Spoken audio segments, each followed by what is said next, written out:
3 దినాలంటే ఆయన కూర్చొని ఆయన మాట్లాడుతూ ఉంటే, ఆ బోధ చేస్తూ ఉంటే వారు వింటున్నారు. ఎన్ని దినాలైనాయంట అంటే ఎవరు సమయాన్ని చూసుకోలే. అంటే రాత్రి అవుతుంది, పగలవుతుంది. కానీ ఆయన మాట్లాడుతూనే చెప్తూనే ఉన్నాడు, వాళ్ళు వింటూనే ఉన్నారు. ఏమాత్రం ఒక్కరు కూడా కదలలే.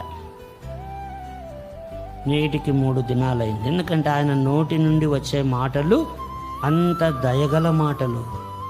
ఆయన నోటి నుండి వచ్చే మాటలు దయగల మాటలు, ఆ మాటలు ఆదరించే మాటలు, ఆ మాటలు పునరుత్థాన శక్తిని ఇస్తున్నాయి, ఆ మాటలో జీవం ఉంది.